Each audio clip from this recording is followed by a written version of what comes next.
Bonjour, bonsoir à tous. Alors, habituellement, je ne fais pas de vidéos sur d'autres pays, c'est très très rare, sauf que par exemple pour la Russie, quand il y a eu les attentats, l'attaque des terroristes, ou ce genre de choses, mais là je suis obligé, avec l'accru de la violence envers les Français en général, envers les catholiques et aussi, surtout, envers les juifs, surtout depuis donc, le 7 octobre, là, par rapport à ce qui s'est passé aux États-Unis, je me sens dans l'obligation d'en parler parce que c'est extrêmement grave et la plupart des gens, peut-être pas la plupart, mais en tout cas beaucoup de personnes, se mettent ou ils font exprès de ne pas croire en cela et de dire que c'est faux, ou ils se mettent les yeux sur les mains pour pas voir. Voilà. En tout cas, c'est un drame. 2 personnes ont été froidement assassinées ce jeudi près du musée juif de Washington. Elles étaient membres dans l'ambassade israélienne et venaient d'assister à un événement réunissant donc de jeunes professionnels juifs et la communauté diplomatique. Il s'agissait d'un couple sur le point de se fiancer, a expliqué Yeshel Leiter, l'ambassadeur d'Israël aux États-Unis. Alors, excusez-moi si j'ai écorché son nom. Le jeune homme avait acheté une bague cette semaine avec l'intention de demander sa petite amie en mariage la semaine prochaine à Jérusalem, a-t-il ajouté. Vous voyez, il n'y a pas grand-chose à dire, mais c'est honteux. Honteux, moi personnellement, ça m'énerve, ça me dégoûte. Ça me dégoûte, voilà. Des gens, ils vont prétexter que c'est une religion différente, ils vont prétexter la guerre, ils vont prétexter n'importe quoi, mais tout ce qu'ils veulent, en fait, c'est tuer. Voilà. Ils ne veulent que ça. Ils ne veulent que ça.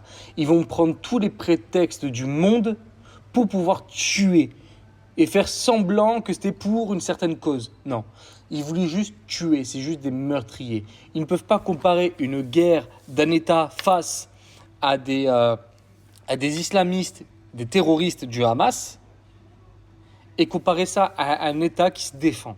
Voilà, c'est pas possible. Alors oui, dans cette guerre, mais comme dans toutes les autres guerres, il y a des morts civiles. Oui, mais dans toutes les autres guerres, il n'y a pas une seule guerre dans le monde où il y a des civils qui ne sont pas morts.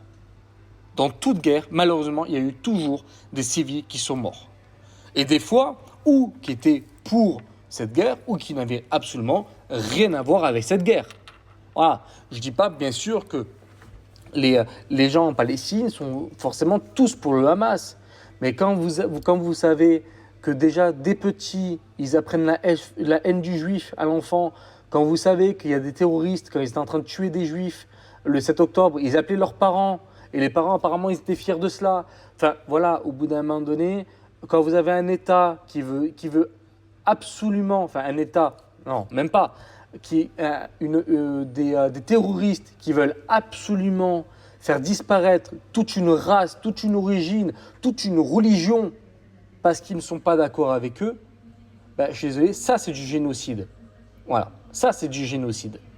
Mais ce que fait Israël à Gaza, ce n'est pas génocidaire. Sinon, ils n'auraient pas demandé à évacuer et ils auraient envoyé du... Bon, après, le napalm ou autre, c'est interdit maintenant. Mais voilà, vous m'avez compris. Voilà. Alors oui, il y a des choses qui font que Israël ne devrait pas faire, certes, ok. Mais par contre, ils ont demandé aux civils d'évacuer pour justement détruire le Hamas. Et de toute façon, ces gens-là, revenons à ces 2 personnes-là, ils n'avaient rien à voir avec la guerre en Israël. D'accord ? Ils étaient aux États-Unis, ils allaient se marier, putain de merde, ils allaient se fiancer quand même. Voilà. Et pour la plupart des gens, ces 2 personnes-là, c'est tout à fait normal qu'ils se sont fait tuer. Par contre, quand c'est d'autres personnes qui se font tuer, alors là, non, attention. Hein. Ah ben, juste parce que ces personnes-là sont ou catholiques ou juifs, ou ils aiment leur pays, les gens ont le droit de les tuer, en gros. Par contre, quand ils sont arabes, quand ils sont palestiniens ou ce genre de choses, donc sélectif, là par contre, ils n'ont pas le droit de tuer. C'est pas normal. Voilà. Donc je trouve ça totalement honteux. En tout cas, courage à leur famille, qui reposent en paix, en espérant qu'ils n'ont pas souffert. Et j'espère qu'au ciel, ils seront ensemble et qu'ils pourront se marier là-bas. Voilà. En tout cas, n'hésitez pas à commenter, liker, partager, à vous abonner. Je vous remercie et à bientôt.